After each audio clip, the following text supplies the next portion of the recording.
Hello guys, welcome back to my channel. അപ്പോൾ ഇന്നത്തെ video എന്ന് പറഞ്ഞിട്ടുണ്ടെങ്കിൽ എൻ്റെ 8 മന്ത് പ്രഗ്നൻസിയിലെ ഒരു മോർണിംഗ് റൂട്ടീനാണ് കാണിക്കുന്നത്. അപ്പോൾ ഒരു 7:30 ആവുന്ന സമയത്താട്ടോ ഞാൻ എണീറ്റത്.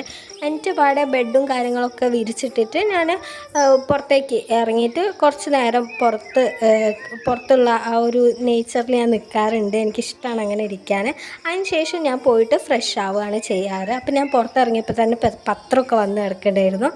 അപ്പോൾ അതൊക്കെ എടുത്ത് വെച്ചതിന് ശേഷം ഞാൻ പോയിട്ട് ഫ്രഷ് ആയിട്ട് വന്നു. അപ്പോൾ എനിക്ക് രാവിലെ അത്യാവശ്യം നന്നായി തന്നെ വിശക്കും കേട്ടോ. അപ്പോൾ ഇന്ന് ബ്രേക്ക്ഫാസ്റ്റിന് പുട്ടും ചെറുപയർ കറിയാണ്. അപ്പോൾ ഞാൻ അത്യാവശ്യം നന്നായി തന്നെ കഴിച്ചു. അതിന് ശേഷം എനിക്കൊരു ടാബ്ലറ്റ് എടുക്കാനുണ്ടായിരുന്നു കേട്ടോ. അപ്പോൾ അത് ഞാൻ എടുത്തിട്ടുണ്ട്. പിന്നെ ഒരു 10 മണിയൊക്കെ ആയ സമയത്ത് വീട്ടിൽ എന്താണ് ഫ്രൂട്ട് ഉണ്ടാവുക അതെടുത്ത് കഴിച്ചു. പിന്നെ സിനിമയൊക്കെ കണ്ട് എനിക്ക് ഫേവറേറ്റ് ആയിട്ടൊരു സിനിമ കേട്ടോ. പിന്നെ ഒരു 11:30 ആയ സമയത്ത് പഴം നെയ്യിൽ വഴറ്റിയതും അതുപോലെ തന്നെ ഒരു മുട്ട പുഴുങ്ങിയതും കഴിച്ചു. അപ്പോൾ അത്രയൊക്കെ ഉള്ളൂ. അപ്പോൾ വീഡിയോ ഒക്കെ ഇഷ്ടമായാൽ ലൈക്ക്